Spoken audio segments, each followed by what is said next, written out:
Hi, my name is Paul Sargent. Welcome once again to AP Euro Bit by Bit, the series in which I'm trying to break down modern European history into small bite-sized pieces so that you can better understand it. Today, we're going to answer the question, what is the EU? What is the European Union? And how did it develop? So we've got quite a story today, so let's not waste time. Here's the intro.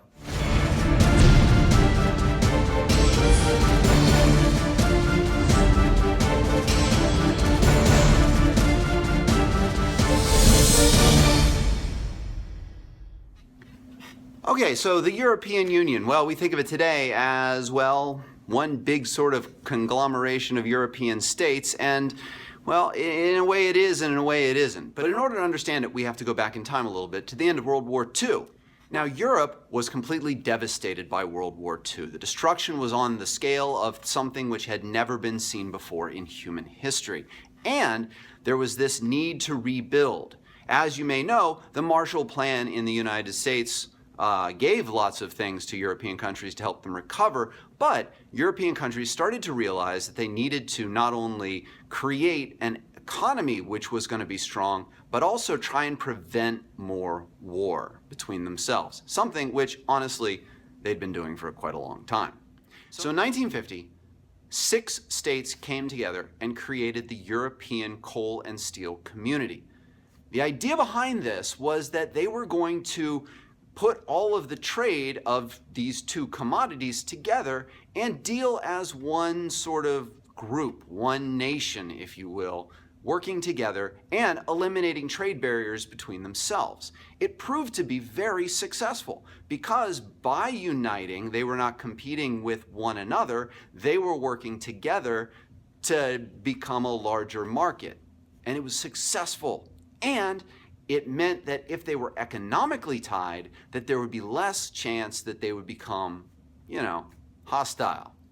Now, the key here was that France and Germany had to agree. And because that's been the source of conflict for a while. So, France, West Germany, Italy, the Netherlands, Luxembourg, and Belgium all came together to create this community.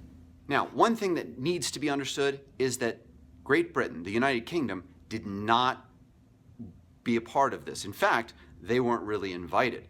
They were against any idea, largely because they were fairly successful on their own and didn't want to get tied down by other countries. That's going to be a theme. Now, in 1957, then, the Treaty of Rome created the EEC, the European Economic Community, also known as the Common Market, in which these same 6 countries decided that they were going to expand beyond the realm of steel and coal and create a unified market, at least a semblance of it, where they were going to lower trade barriers, they were going to allow for free movement of peoples, and they were going to work together in terms of all kinds of commodities economically.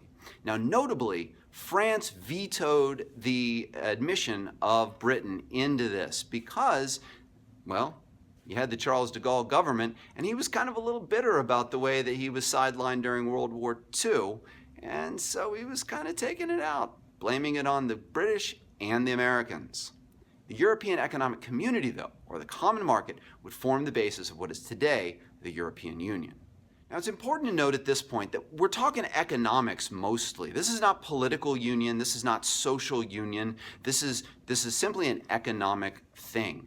And it's the economic side of things that people kind of hoped would be the basis for something even larger. That came about in 1992. So as I've said, Britain had been a long holdout against union, and in fact, Margaret Thatcher really opposed this, saying that it would bring down the economy of Britain. But when she was voted out of office, then Britain started to entertain the idea of a larger cooperation. In 1991, the Maastricht Treaty was signed, and it created the European Union, which was not just economic, but it was also political. There would be a European body, a legislative body, that would make laws for countries within the Union to follow. They would also work economically together by eliminating borders and allowing free movement between the borders. They would also move towards the creation of a common currency. Now, this is something completely new because all of these countries have had their own currencies for a very long time.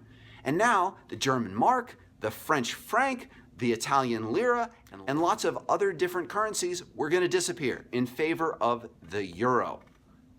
But guess who didn't decide to go with that part of the plan? Yeah, it's the British. They're still using the British pound.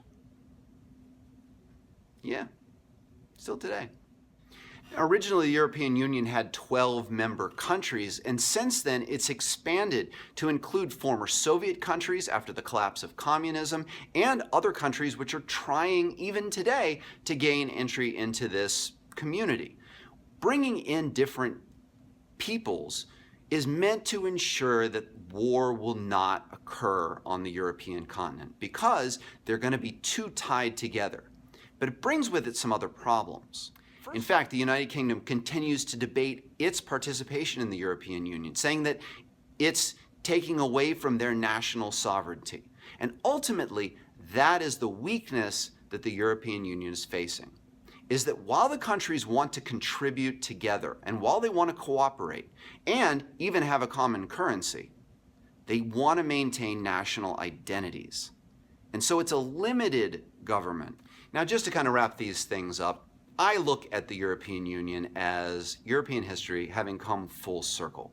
When the Renaissance hit Europe, Europe was unified by one thing: Christendom. They were in different places. Nation states were just beginning to develop on what scale of what we know today, but they were unified by Christianity, by the Catholic Church. That was the one thing holding them together and making them, one big unit. And then with the Protestant Reformation, that collapsed, and Europe fought within itself for 500 years before starting to come together and pull back together. With the European Union, we've almost come full circle in Europe, so that now they're united once again, not by religion, but by economics and by politics.